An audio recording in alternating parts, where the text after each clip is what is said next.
Hello ನಮಸ್ಕಾರ. ಸಪ್ತಾಶ್ವ ಟಿವಿಗೆ ಸ್ವಾಗತ. ನಾನು ಶಮಿ ಶೆಟ್ಟಿ. ನಟ ದರ್ಶನ್ ಅವರಿಗೆ ಒಳ್ಳೆ ಕಾಲ ಶುರುವಾಗಿದೆ. ಹೌದು, ಪೊಲೀಸರ ಈ ಎಡವಟ್ಟಿನಿಂದ ರೇಣುಕಾಸ್ವಾಮಿ ಕೇಸ್ಗೆ ದೊಡ್ಡ ಟ್ವಿಸ್ಟ್ ಸಿಗಲಿದೆಯಾ ಅನ್ನೋ ಪ್ರಶ್ನೆ ಎಲ್ಲೆಡೆ ಮೂಡ್ತಾ ಇದೆ. ಪೊಲೀಸರು ದರ್ಶನ್ ಅವರನ್ನ ಜೈಲಿನಲ್ಲೇ ಇಡಬೇಕು ಅಂತ ಸಾಕಷ್ಟು ಪ್ರಯತ್ನ ಮಾಡ್ತಿದ್ರಾ, ಅಥವಾ ದರ್ಶನ್ ಅವರಿಗೆ ಶಿಕ್ಷೆ ಆಗ್ಲೇಬೇಕು ಅನ್ನೋ ಬರದಲ್ಲಿ ಈ ಒಂದು ದೊಡ್ಡ ಮಿಸ್ಟೇಕ್ ಮಾಡಿದ್ರ? ಪೊಲೀಸರಿಗೆ ದರ್ಶನ್ ಅವರ ಮೇಲೆ ಇರೋ ಕೋಪ ಆದ್ರೂ ಏನು, ದ್ವೇಷ ಆದ್ರೂ ಏನು, ಇಲ್ಲ ಯಾರದೋ ಪಿತೂರಿಯಿಂದ ಈ ಎಲ್ಲ ಕುತಂತ್ರಗಳನ್ನ ಮಾಡ್ತಿದ್ರ?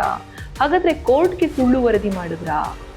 ಸುಳ್ಳು ವರದಿ ಮಾಡಿದ ಪೊಲೀಸ್ ವಿರುದ್ಧ ಕ್ರಿಮಿನಲ್ ಕೇಸ್ ದಾಖಲು. ಹಾಗಾದ್ರೆ ಪೊಲೀಸ್ ಮಾಡಿರೋ ಆ ಎಡವಟ್ಟಾದ್ರೂ ಏನು? ಯಾಕೆ ಅವ್ರ ಮೇಲೆ ಕೇಸ್ ದಾಖಲಾಗುತ್ತೆ? ಇಲ್ಲಿದೆ ನೋಡಿ ಕಂಪ್ಲೀಟ್ ಡೀಟೇಲ್ಸ್. ದರ್ಶನ್ ಕೇಸ್ ತನಿಖೆ ನಡೆಸಿದ್ದ ಪೊಲೀಸ್ ಇನ್ಸ್ಪೆಕ್ಟರ್ ಗಿರೀಶ್ ನಾಯಕ್ ವಿರುದ್ಧ ಕ್ರಿಮಿನಲ್ ಕೇಸ್ ದಾಖಲಿಸಲು ಅರ್ಜಿ ಸಲ್ಲಿಸಲಾಗಿದೆ. ಕ್ರಾಸ್ ಎಕ್ಸಾಮಿನೇಷನ್ ವೇಳೆ ಪೊಲೀಸರ ಎಡವಟ್ಟು ಬಯಲಾಗಿದ್ದು, ಆರೋಪಿಗಳ ಮೊಬೈಲ್ ಸೀಸ್ ಮಾಡಿ ಮಹಜರ್ ಮಾಡುವಾಗ ತಪ್ಪು ನಡೆದಿದೆ. ಕಾಮಾಕ್ಷಿಪಾಳ್ಯ ಪೊಲೀಸ್ ಠಾಣೆಯಲ್ಲಿ ಮಹಜರ್ ಮಾಡಲಾಗಿದೆ ಎಂದು ದಾಖಲೆ ಸಲ್ಲಿಸಿದರೂ ಆ ಠಾಣೆಯಲ್ಲಿ ಟೈಲ್ಸ್ ಹಾಕಿರುವ ಫ್ಲೋರಿಂಗ್ ಇಲ್ಲ ಎಂಬುದು ಬಹಿರಂಗವಾಗಿದೆ.